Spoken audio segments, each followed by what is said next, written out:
Welcome to the Engineering for the New Reality podcast series, where we're talking to our engineers and leaders about the fresh challenges that have emerged for businesses and the various steps that need to be taken to engineer a safe and sustainable future.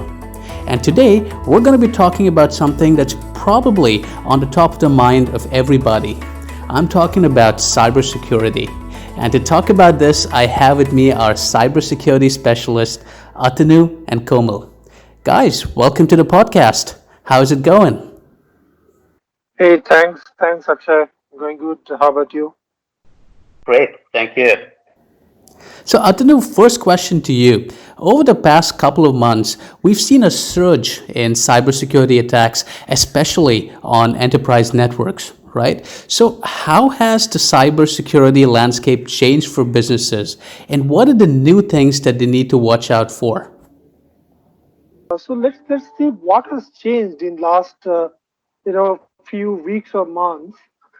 The thing that has happened, this pandemic situation has got in is a unprecedented change in the way people used to work. Everybody suddenly had gone remote from the way they used to work from office. Most of the enterprises, barring few, were not ready for this. They were used to with 10%, 15%, at the max 20% workforce working from home. But in current situation, they have rapidly enabled 100% workforce to work from home. And in this situation, the primary thing that keeps coming to people's mind and the objective is there should not be any business disruption. There should not be any productivity loss. And when they focus on that and enable remote working, looking at that, their security infrastructure might not scale.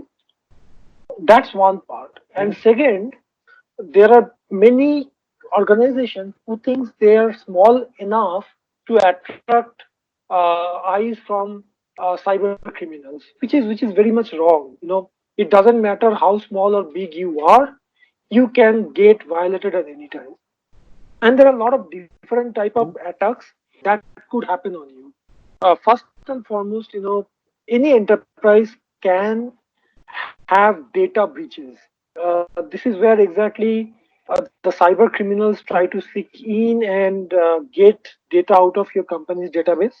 It could be personal data, it could be financial information, it could be credit card information, and all these get sold into a black market and dark web. Second, I am sure you have heard of ransomware and malware. This is where cyber criminals they attack your systems, spread through your network, encrypt multiple different systems, and you need to pay them ransom amount most of the time as a you know uh, it could range from $20,000 to few millions of dollars. And until you do that, you don't get access back to your systems. And it is not guaranteed that once you pay, you will definitely gain access back. Third, DDoS kind of attack, distributed denial of service, especially if you are a hosted service provider, this kind of attack could cause a huge downtime, and statistics says you could lose anytime up to $20,000 per hour to 1 lakh dollar per hour based on the size of your business. And I would also point on people related issues. I do believe people are the weakest link in your security because most of the people are unaware of what they are doing, unaware of things that could cause breaches. And that's where you need to focus on managing your workforce, training them adequately, and making them realize that how they can ensure cybersecurity for themselves as well as for the organizations. And of course, company has to invest on security. They need to know their security posture and act accordingly. So, Atanu, building on what you just spoke about, what must companies do to safeguard against these new challenges? And will it require a substantial monetary investment? Yeah. So the first and foremost thing that I would recommend any organization to do is knowing your security posture. There are standards, compliances available. You should do an audit to figure out where do you stand in terms of those compliances and standards. Once you know your security posture, you have to set a goal to improve your posture. In a 5 point rating scale, if you are at 1.5 today, you need to aim at how do you go to a level 3, right? And for that, you need to have a gap analysis available with you. It could be of varied range, and you need to here carefully balance between your risk taking appetite and your capability to spend or invest on cybersecurity. You need to first take care of the low hanging fruits and then go for strategical development to take you to a higher level of security posture. So this balance is very important. Second, you need to have a good policy on how do you identify the gaps in an ongoing basis. Your policies and procedures should be ready to protect from any threats. Whenever you are being attacked or breached, you need to ensure that you have a mechanism in place to detect that you are under attack, and that needs to happen ASAP. Industry statistics also says that a breach or ransomware attack may go undetected for weeks. It could be 100 days that you don't know that you have been attacked. So that gap has to be reduced. That's the key.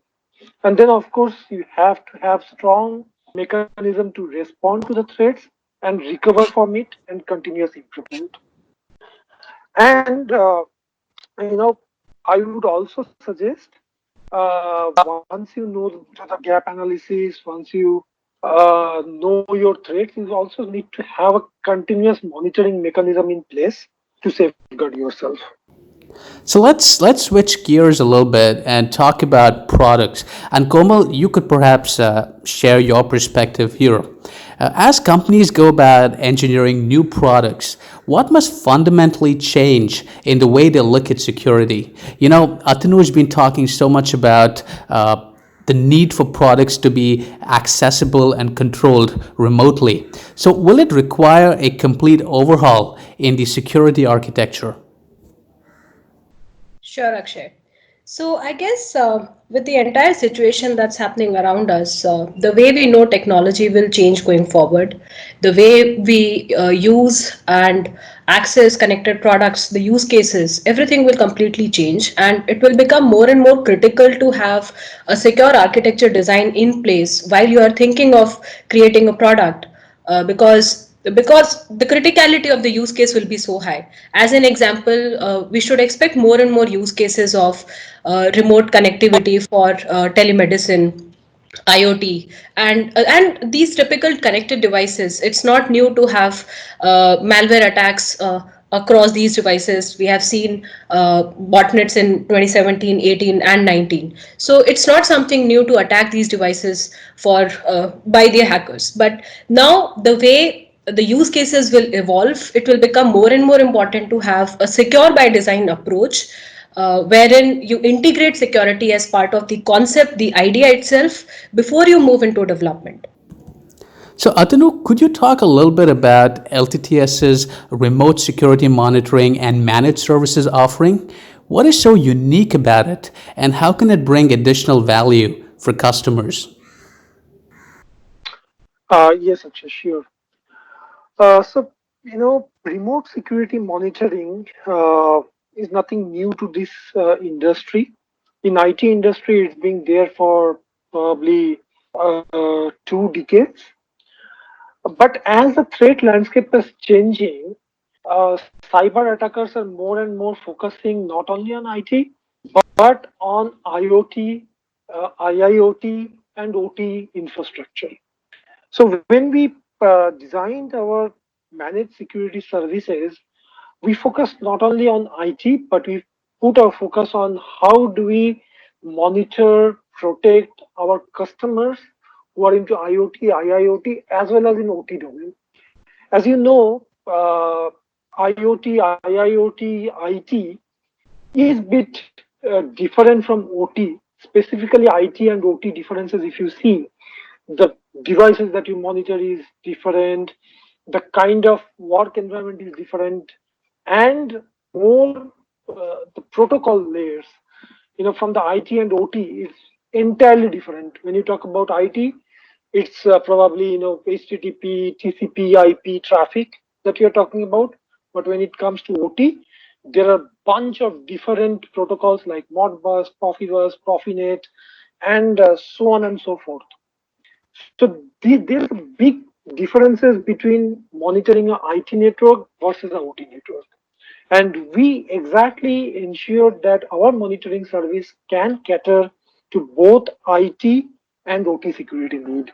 I'm happy to tell you that we have now this process in place which can safeguard our customers from IT threats, IoT threats, as well as OT threats. So that's a complete value chain that we bring for our customers. So Atanu, LTTS has engineered a bunch of security microservices, right, that are specifically suited to the needs of Industry 4.0, automotive, and medical customers. So could you talk a little bit more about them, and what are these microservices, and why should companies consider adopting them in order to fast track their security goals? Sure, Akshay. I think I'm glad that you brought up this question. So there are two parts to it. Last, answer the first uh, to start with. Uh, why did we build these microservices or security microservices? So when we looked at our customers from various different domains, we talk about automotive, we talk about medical, industrial product, consumer product, media, telecom, even our process vertical. The thing that we seen common is everybody is getting connected. And when you looked at what you need when you get connected in terms of security, we found uh, 6 or 7 different items that are common across industry vertical. Maybe the implementation is little bit here and there different. The standards are different, but mind you, all the standards and compliances tells you what to do, not how to do. So we picked up the cue from there and designed these microservices which caters to all the industry vertical that we play with. Second thing, we also looked at how uh, these services are being leveraged right now by our customers or the industry. Most cases, there are services available which makes you or an organization to bind with one particular service forever. There is nothing that are available which you can deploy at your own will. You can deploy on-prem, you can deploy on cloud, you can switch from one cloud to another cloud. There was nothing such as available. So keeping these two in mind, we have designed our microservices for identity and access management, commonly known as IAM. We have developed a secure storage service. We have developed secure firmware over the air and over the air upgrade service. We have designed our own sign and encrypt library, which supports most of the well-known common encryption algorithms. We are working on secure remote command execution, and we'll also come up with our own PKI infrastructure. So all these microservices that we have developed, the biggest feature is here you can choose one microservice to use or multiple. You can bundle it together, or you can use few microservices from it and mix and match. Just for an example, IAM is not new. Many service providers are providing, and it might be the case you are using a IAM from certain providers. We don't ask you to throw that IAM at all. IAM provides the base for all other security services. You can keep your existing IAM service and take our secure FOTA or secure firmware over their service, our uh, sign and encrypt service, which will work on top of your existing IAM infrastructure. So that's the benefit that we are getting to our customer. We are flexible, customizable, and you can choose from what you want. And second part of your question, Akshay, how is the microservice being adapted and helping? So this, I think, has changed the way architects were architecting, uh, you know, traditional cloud or backend services.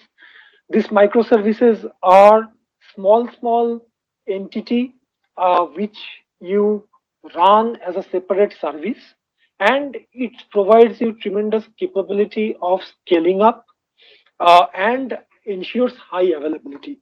So microservices is the way to go, and that's where we also have built all our security solutions as a microservice. Right. And so, typically based on the experiences that you've had with customers, what are the typical cost and time benefits that companies would get as opposed to building an entire solution from scratch? Uh, so actually, I think one thing is gone are the days when everybody looks from building something from scratch. It's not viable. A typical IAM, building a typical IAM service, depending on what kind of business you have, could take you 6 to 7 months and probably 10, 15 people working on it, right? So it's a huge investment that you have to do. And there are a lot of solution providers that are available. And, I told about how we are unique in this domain. Choosing us ensures that your time to market is very high. The 6 to 7 months of building the service comes down to few weeks of integration and probably customization. Max to max 4 weeks timeline, right? And from the cost point of view as well, the cost of building this microservice will be much higher. And I would say if you take a ready-made service, it could be, one fifth or one sixth of the investment that you make if you try to build it from scratch. Thanks for those insights, Atanu and Komal. I'm sure it gives businesses a lot to think about. And to all our listeners, thanks for tuning in. To listen to the other episodes of our podcast series or to discover more amazing content, do visit our website at www.ltts.com. Thank you and have a nice day.